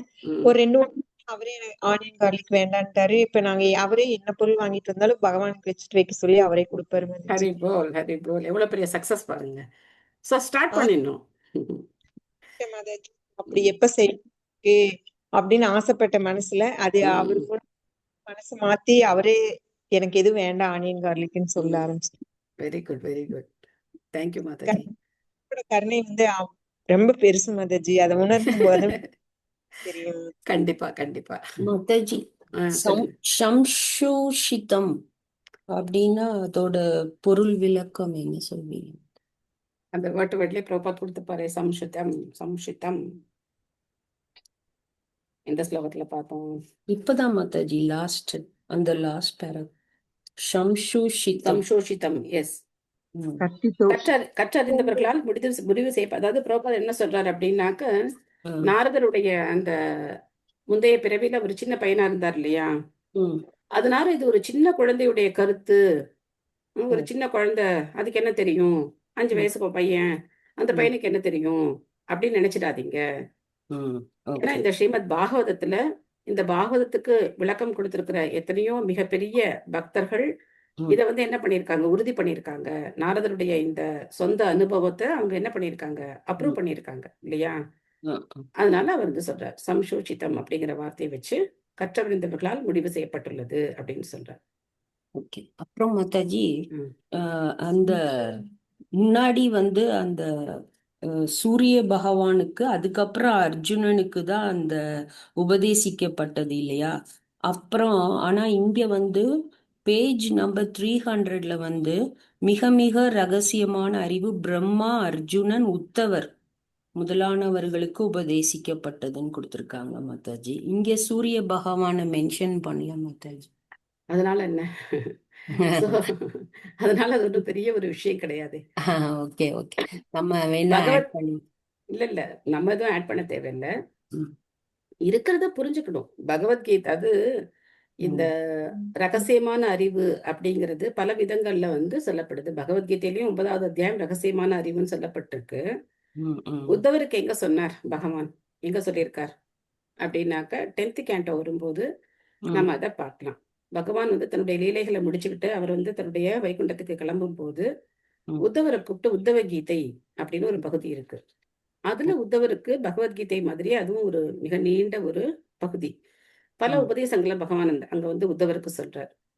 சோ அதை புரிஞ்சுக்கணும் அப்படின்னா நமக்கு இன்னும் கொஞ்சம் என்ன வேணும், இன்னும் கொஞ்சம் முன்னேறணும் நம்ம பக்தியில. உத்தவ கீதையெல்லாம் படிக்கணும் அப்படின்னாக்க அதனால்தான் ஃபர்ஸ்ட்ல இருந்து நம்ம ஆரம்பிக்கிறோம். முதல் காண்டத்துல இருந்து ஆரம்பிச்சு 10வது காண்டம் போகும்போது உத்தவருடைய நிலை என்ன, பகவான் உத்தவருக்கு என்ன சொன்னார் அப்படிங்கிறது நமக்கு புரியும். முதல் ஸ்லோகத்திலேயே பிரம்மாவுக்கு அவர் சொன்னதை நம்ம படிச்சுட்டோம். தேனே பிரம்ம ஹிருத ஆதி கவையே. அந்த இடத்துல பிரம்ம அப்படிங்கிறது இந்த ரகசியமான அறிவு. ஆதி கவி அப்படிங்கிறது தான் பிரம்மாவை குறிக்கிறது. ஜென்மாதி அஸ்ய யதஹ அன்வயாத் இதரதச்சார்த்தேஷு அபிஜ்ஞஸ்வராட் தேனே பிரம்ம ஆதி கவையே முஹ்யந்தி யத் சூரயஹ தேஜோ வாரி விருதாம் யதா வினிமயோ யத்ர த்ரிஷட்கோ மிருஷா அப்படின்னு அந்த ஸ்லோகம் பார்த்தோம். அதுல சொல்றார், பிரம்மா இந்த படைப்பு தொழில ஆரம்பிக்கிறதுக்கு முன்னாடி அவருக்கு என்ன தெரியல, தான் யாரு அப்படிங்கிறதே அவருக்கு தெரியல. நான் யாரு, எங்க இருக்கேன் அப்படின்னு மயக்கத்துல இருந்து சினிமால எல்லாம் காட்டுவாங்கல்ல, திடீர்னு ஒருத்தர் முழிச்சு நான் யாரு எங்க இருக்கேன் அப்படின்பாங்க. சோ அந்த மாதிரி பிரம்மாவும் வந்து யோசிக்கிறார், நான் யாரு, நான் எங்க இருக்கேன், நான் என்ன பண்ணணும், அவருக்கு எதுவும் தெரியல. அப்போ அவருக்கு ஒரு சப்தம் கேக்குது, தபஹா அப்படின்னு ஒரு சப்தம் கேக்குது. அப்போ அவர் தவம் பண்ண ஆரம்பிக்கிறார். 1 நாள் 2 நாள் இல்ல, நூற்றுக்கணக்கான வருடங்கள் அவர் தவம் செய்யறார். அப்படி தவம் செய்யும் போது அந்த தவத்தின் பயனாக பகவான் அவருடைய இதயத்துல இந்த பாகவதத்தினுடைய சதுர்ஸ்லோகி பாகவதம் அப்படின்னு 4 ஸ்லோகங்கள் இருக்கு. அந்த 4 ஸ்லோகங்களை பகவான் அவருடைய இதயத்துல சொல்றார். அதை கேட்டதுக்கு அப்புறம் பிரம்மா புரிஞ்சு போச்சு, நான் யாரு, ஓஹோஹோஹோ நான் பகவானா படைக்கப்பட்டவன், எனக்கு இந்த பொறுப்பு இருக்கு, இந்த உலகத்தை சிருஷ்டிக்க வேண்டிய பொறுப்பு, நான் 2வது சிருஷ்டிகர்த்தா, பகவான் வந்து எல்லாத்தையும் சிருஷ்டி பண்ணிட்டார், அதை நான் என்ன பண்ணணும், எல்லாத்தையும் அசம்பிள் பண்ண வேண்டிய வேலை என்னோடது அப்படின்னு சொல்லி அவர் வந்து 17 14 உலகங்களை படைச்சு பல்வேறு ஜீவராசிகள் எல்லாம் படைச்சு அதெல்லாம் அவர் பண்றார்.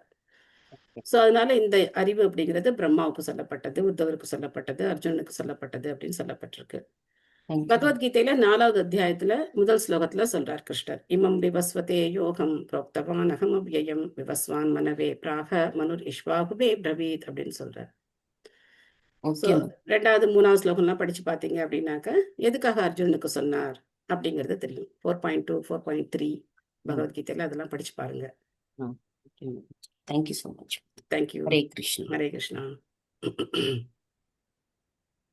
வேற ஏதாவது கேள்விகள் இருக்கா? ஹரே கிருஷ்ண மாதாஜி. சொல்லுங்க மாதாஜி. ஞானம் என்பது சாதாரண அறிவையோ அல்லது ஏதோ ஒரு பிரிவை பற்றிய அறிவையோ குறிப்பதாகும். அது எனக்கு புரிய மாட்டேங்குது. அது ஞானம்னாலே சாதாரண ஞானம்ன்றது உயர்ந்த விஷயம் அந்த மாதிரி புரிஞ்சு வச்சிருந்தேன். இப்ப இதுல வந்து சாதாரண அறிவையோ அல்லது எல்லாமே ஞானம் தானே, எல்லாமே ஞானம் தானே. அறிவு அப்படிங்கிறது ஒரு பக்கம் பார்த்தோம் அப்படின்னாக்க அவித்யையும் அறிவு தான் சொல்லப்படுது. அவித்யை அது வந்து பகவானை பத்தின அறிவு அப்படின்னு மட்டும் கிடையாது, ஜட அறிவும் அறிவு தானே இல்லைங்களா? ஜட அறிவு இப்போ ஒருத்தர் வந்து அறிவோட பக்தி சேரும்போது அது வந்து பகவானை பத்தி அப்பதான் அப்ப புரியுது. ஆமா, அந்த அறிவு பிரபா என்ன சொல்றாரு, அருவ பிரம்மம் வரைக்கும் போகலாம் அப்படின்னு சொல்றாரு. ஏன்னா இப்போ வந்து ஒருத்தர் அருவ பிரம்மத்தை எப்படி தெரிஞ்சுக்கிறாங்க அப்படின்னா உபநிஷதங்கள்லாம் படிச்சு அவங்க வந்து அப்போ உபநிஷதம் படிக்கணும்னா என்ன வேணும், அந்த அறிவு வேணும் இல்லையா? அப்போ உபநிஷதம்லாம் படிக்கும்போது ஒரு வேதம் படிக்கிற ஒருத்தருக்கு என்ன முடிவுக்கு வர்றாங்க, ஓ கடவுள் அப்படின்னா ஒரு அருவமானவர் அப்படிங்கிற முடிவுக்கு அவங்க வர்றாங்க. ஸோ அதுக்கு மேல இருக்கக்கூடியதுதான் ரகசியமான அறிவு. மிக மிக ரகசியமான அறிவுனா பகவானுக்கு செய்யக்கூடிய சேவை. தூய பக்திக்கு போகும்போது அந்த மிக மிக ரகசியமான அறிவு புரிஞ்சுக்க முடியும். சரிங்க. ஹரே கிருஷ்ணா. நன்றி மாதாஜி. தேங்க்யூ மாதாஜி. தேங்க்யூ. ஹரே கிருஷ்ணா. நமஸ்காரம் மாதாஜி. நமஸ்காரம். இப்ப வந்து நீங்க வீடியோ ஆன் பண்ணணும்னு சொன்னீங்களா மாதாஜி? மார்னிங் கிளாஸ் அப்பெல்லாம் வந்து எங்களுக்கு கண்டிப்பா வேலை இருக்கு. இப்ப வந்து எங்களுக்கு அது அபராதம் ஆகுமா தப்பாகுமா? அபராதம் கிடையாது. அது யாரு நீங்க சொல்றது? அகிலா மாதாஜி. ஓகே ஓகே, அபராதம் கிடையாது இது. இப்போ உங்களுக்கே அது எப்படி இருக்கு? நான் பர்சனலா கேக்குறேன். இப்ப நான் வந்து இருங்க, நான் இப்படி பேசுறேன்னு வச்சுக்கோங்க, உங்களுக்கு எப்படி இருக்கும்? How to you feel? முகத்தை பார்க்கணும்னு தோணும். இல்ல நான் கிளாஸ்ல இப்படியே பேசிட்டு இருக்கேன், நான் 1 மணி நேரம் இப்படி பேசுறேன்னு வச்சுக்கோங்க, நீங்க எப்படி ஃபீல் பண்ணுவீங்க? எப்படி ஃபீல் பண்ணுவீங்க? கொஞ்சம் கஷ்டமா தான் இருக்கும் மாதாஜி. பார்க்கணும், பேசுறவங்க யாருன்னு தெரிஞ்சுக்கணும், பார்க்கணும் அப்படின்னு ஒருத்தர் பார்த்து பேசுற அந்த ஒரு ஃபீல் இல்லாம போகுது இல்லையா? அதான் இம்பர்சனல் சொல்றது. அதாவது அவர் ஒரு நபர் அப்படிங்கிற அந்த உணர்வு இல்லாம வெறும நம்ம வந்து வீடியோ ஆஃப் பண்ணிட்டு இருந்தோம் அப்படின்னாக்க இப்ப எனக்கே நீங்க என்னை எங்கேயாவது பாக்குறீங்கன்னு வச்சுக்கோங்க, நீங்க என்ன பண்ணலாம்? என்ன அடையாளம் தெரிஞ்சு எனக்கு நீங்க யாரையுமே தெரியாது. எனக்கு 2-3 பேர் தெரியும். விமலா தேவி மாதாஜி தெரியும், அதுக்கப்புறம் உங்களுக்கு தெரியும், இந்த மாதிரி வீடியோ நம்ம கணேசன் பிரபு தெரியும். 2-3 பேரை மட்டும் தான் எனக்கு தெரியும். யார் வீடியோ ஆன் பண்ணியிருக்காங்களோ எனக்கு அவங்கள மட்டும் தெரியும். மற்றவங்க யாரும் எனக்கு தெரியாது. நீங்க எனக்கு சொல்லலாம், மாதாஜி நாங்க உங்க கிளாஸ்ல இருக்கோம் மாதாஜி அப்படின்னு சொல்லலாம். அப்படியா? ரொம்ப சந்தோஷம், போயிட்டே இருக்கணும். ஸோ அதனால அந்த ஒரு என்ன இருக்காது, அந்த ஒரு அன்பு பரிமாற்றம் அப்படிங்கிறது அங்க குறையுது இல்லையா? ஸோ அதுதான் அருவவாதம்னு சொல்றது. அது அபராதம் கிடையாது மாதாஜி.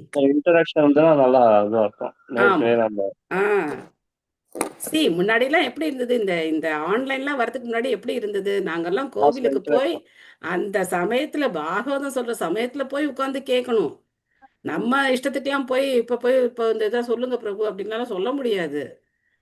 நாங்கெல்லாம் பக்தர்கள்ட்ட வந்து இன்னி வரைக்கும் பயந்துதான் பழகிட்டு இருக்கோம். ரொம்ப பணிவோட அவங்கள்ட்ட போகும்போது ரொம்ப மரியாதையோட என்ன சொல்லுவாங்க, எப்போ வந்து என்ன சொல்லுவாங்கன்னு தெரியாது. ரொம்ப பார்த்து தான் நாங்கள் வந்து பழகிட்டு இருக்கோம். பட் இப்போ வந்து இந்த ஆன்லைன் ப்ரீச்சிங்லாம் என்ன ஆகுது அப்படின்னாக்க, நம்ம நேரம் அவங்க நேர வசதி எல்லாமே வசதி எல்லாம் பார்த்து அது மாதிரி வீட்டில் இருந்து கேட்கறது அப்படிங்கிறது அதுக்கு மேலே போயிட்டே இருக்கு.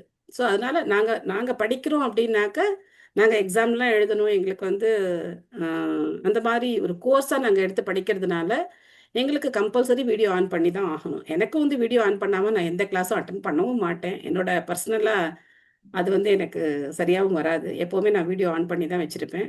அந்த மாதிரி கிளாஸ் டயத்தில் நான் எந்த வேறு கமிட்மெண்ட் வச்சுக்க மாட்டேன். அந்த கமிட்மெண்ட் இல்லாமல் நாம் வந்து நான் அட்டன் பண்ணுற கிளாஸாக இருந்தாலும் சரி, நான் சொல்லிக் கொடுக்குற கிளாஸாக இருந்தாலும் சரி, நம்ம வந்து பகவானை பற்றி தெரிஞ்சுக்கிறோம் அப்படின்னா அப்போ நம்ம என்ன பண்ணணும் அப்படின்னா we should focus on that. இல்லை அப்படின்னா அதில் வந்து பாதி பலன் தான் நமக்கு கிடைக்கும் இல்லைங்களா? அந்த பக்கம் பேசிக்கிட்டே இந்த பக்கம் பேசிக்கிட்டே வீடுனா அப்படிதான் இருக்கும். அதை அவாய்ட் பண்ணுறது ரொம்ப ரொம்ப கஷ்டம். ஸோ அதுதான் மாதாஜி, இது அபராதம் கிடையாது மாதாஜி, கவலைப்படாதீங்க மாதாஜி. தேங்க்யூ. ஹரே எங்க கிருஷ்ணா. மேல வந்து கொஞ்சம் கிருஷ்ணர் கருணை வச்சு எங்களுக்கு இப்படி ஒரு சான்ஸ் கொடுத்துருக்காரு கேட்கறதுக்கு. ஆமா, கரெக்ட். ஹரே கிருஷ்ணா. ஹரே ஹரே கிருஷ்ணா கிருஷ்ணா மாதாஜி. மாதாஜி. ஹரே ஹரே கிருஷ்ணா. கிருஷ்ணா. ம், ஹரே கிருஷ்ணா மாதாஜி. மாதாஜி 31 பர்பட்ல ம், படிக்கும்போது நான் அண்டர்லைன் பண்ணி வச்சிருந்தேன். ம், அதாவது ரகசியமான பகுதி, மிக மிக ரகசியமான பகுதின்னு ம். ஜட உலக ஈடுபாடுகளை எல்லாம் கைவிட்டு தன்னிடம் திரும்பி வர வேண்டும் என்பதையே பகவான் விரும்புகிறார். இதுவே அறிவின் மிக மிக ரகசியமான பகுதியாகும் ம், அப்படின்னு.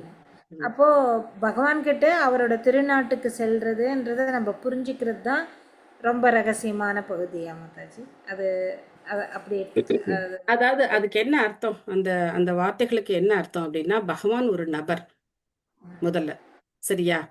இப்போ எப்படி மம்தா மாதாஜி, நீங்க உட்கார்ந்துருக்கீங்க, உங்க வீடு இருக்கு, உங்க வீட்டில் உங்களுக்கு ஒரு விலாசம் இருக்கு.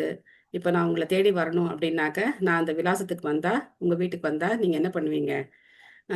கதவை தட்டும்போது மாதாஜியா சரி வாங்க அப்படின்னு சொல்லி உள்ள கூப்பிடலாம், வாய்ப்பு இருக்கு. தெரியாதவங்கன்னா நீங்க அனுமதிக்க மாட்டீங்க. அப்போ அந்த மாதிரி பகவானுக்கும் நமக்கும் இருக்கிற உறவு எப்போ நிலைநிறுத்தப்படுதோ, இப்போ எனக்கும் உங்களுக்கும் எந்த சம்பந்தமும் இல்லைன்னு வச்சுக்கோங்க.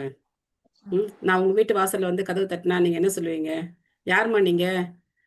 போயிட்டு வாங்கம்மா அப்படின்னு சொல்லி நான் அனுப்பிச்சி விட்டுருவீங்க. இப்போ என்ன பண்ணலாம், நீங்க மேபி என்ன உள்ள கூப்பிடலாம், வாங்கன்னு சொல்லலாம்.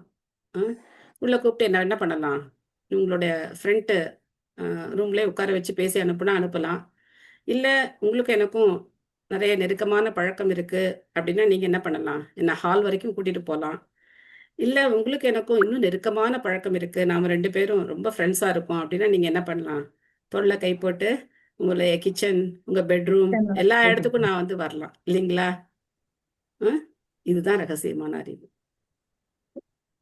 பகவானுடைய ராஜ்யத்துக்குள்ள நுழையிறது அப்படின்னா என்ன அர்த்தம், அவருக்கும் நமக்கும் இருக்கிற அந்த உறவு அப்படிங்கிறது அங்க வலுப்படணும். அந்த உறவு வலுப்படும் போது நம்ம என்ன பண்ண முடியும், அவருடைய ராஜ்யத்துக்குள்ள நுழைய முடியும். இதே சனகாதி முனிவர்கள் அவங்க போக பார்த்தாங்க, என்னாச்சு, ஜெய விஜயர்கள் வாசலே தடுத்து நிறுத்திட்டாங்க. ஏன்னா அங்க உறவு இல்லை, உள்ள போக முடியல அவங்களால, இல்லைங்களா? அதனால இந்த ஒரு வரிக்கு இன்னும் சொல்லிக்கிட்டே போலாம் மாதாஜி அர்த்தங்களை. பிரபுபாதருடைய ஒவ்வொரு வார்த்தைகளுக்கும் ஆழமான பொருள் இருக்கு, ரொம்ப ஆழமான கருத்துக்கள் இருக்கு. ஸோ நம்ம படிக்கிறதுங்கிறது படிச்சுக்கிட்டே போறோம். ஆனா இந்த மாதிரி யாராவது கேள்விகள் கேட்கும்போது கொஞ்சம் விளக்கம் சொல்ல முடியும். Okay Mataji, thank you. தேங்க்யூ மாதாஜி. ஹரே கிருஷ்ணா. என்ன பண்ணுவீங்க, உங்க வீட்டுக்கு வந்தா உள்ள கூட்டிட்டு போவீங்களா? கண்டிப்பா மாதாஜி. Okay, thank you. மாதாஜி நேர்ல பாக்கும்போது இன்னும் சந்தோஷமா இருக்கு. இப்ப பக்தர்கள் எல்லாம் போயிட்டு வந்தாங்க மாதாஜி, ரொம்ப சந்தோஷம். எப்படி எனர்ஜி வந்துச்சுன்னே தெரியல, அவ்வளவு சந்தோஷமா இருந்தேன் அன்னைக்கு. ஓகே, ரொம்ப எனர்ஜியா இருந்தது. எல்லாரும் ஒரு இடத்துல பாக்கும்போது ரொம்ப சந்தோஷமா இருந்துச்சு. Very good. உற்சாகம் ஆயிடுது மாதாஜி நமக்கு அது. ஆமா, பக்தர்களை பாக்குறதே ஒரு உற்சாகம் தான். கரெக்ட். எங்களோட லக்குன்னு நினைச்சுக்கிட்டோம் மாதாஜி, நீங்க எல்லாம் வந்தீங்கன்னா. தேங்க்யூ மாதாஜி. ஹரே கிருஷ்ணா. மாதாஜி, வந்த வைஷ்ணவர்கள் வந்தா அவங்கள நல்லா கவனிச்சு அனுப்ப எங்களை கொடுப்புன்னு இருக்கணும்ல மாதாஜி. சும்மா விளையாட்டுக்கு சொன்னேன் மாதாஜி. ஸோ இதுதான் வந்து பகவானுக்கு நமக்கும் இருக்கிற உறவு அப்படிங்கிறது எப்போ வலுப்படுதோ அப்போ. ஏன்னா நீங்க வந்து பார்க்கலாம், சுதாமா பிராமணர் வந்த உடனே பகவான் என்ன பண்றார், ஓடி வாசலுக்கே வந்துடுறார். அவருக்கு சந்தேகமா இருக்கு, நம்ம இந்த மாதிரி கந்தலும் கசங்கலுமா இருக்கோமே, இந்த காவலாளிங்க இந்த அரண்மனைக்கும் நமக்கு சம்பந்தமே இல்லாம இருக்கே, இந்த அரண்மனை எப்படி இருக்கு, நான் என்னுடைய தோற்றம் எப்படி இருக்கு, யாரு உள்ள விடுவா என்ன அப்படின்னு அவர் யோசிக்கும் போது பகவான் எங்கே இருக்கார் அவர் பார்த்துட்டார். பார்த்துட்டு ஓடி வர்றார், வாசலுக்கு ஓடி வந்து அவரை கூட்டிட்டு போய் தன்னுடைய படுக்கை அறை வரைக்கும் கூட்டிட்டு போறார். ஏன் அந்த உறவு இருக்கு, அதான் அர்த்தம். ரகசியமான விஷயம். ஓகேவா? ஹரே கிருஷ்ணா மாதாஜி. பக்தர்களான உறவுன்றது ஆத்ம ரீதியான உறவு என்ன மாதாஜி? கண்டிப்பா. ஹரே கிருஷ்ணா. ஹரே ஹரே கிருஷ்ணா. கிருஷ்ணா. Thank you all. ஹரே கிருஷ்ணா நன்றி ஹரே நன்றி கிருஷ்ணா கிருஷ்ண மாதாஜி. கிருஷ்ண ஹரே ஹரே ஹரே ராம ராம ராம ஹரே ஹரே. தேங்க்யூ மாதாஜி. ஹரே தேங்க்யூ. தேங்க்யூ ஹரே மாதாஜி. கிருஷ்ணா. தேங்க்யூ மாதாஜி. ஹரே கிருஷ்ணா. Thank you thank you. மாதாஜி. ஹரே கிருஷ்ணா. ஹரே கிருஷ்ணா மாதாஜி. Hare Krishna. Thank you thank you thank you குட்டி. ஹரே கிருஷ்ணா. ஹரே கிருஷ்ணா. கையெடுத்து கும்பிடு. குட்டி மாதாஜிக்கு ஹரே கிருஷ்ணா. குட்டி மாதாஜிக்கு ஹரே கிருஷ்ணா. ஹரே கிருஷ்ணா மாதாஜி. Hare Krishna. Thank you. Okay, end கொடுத்துடலாமா? தேங்க்யூ.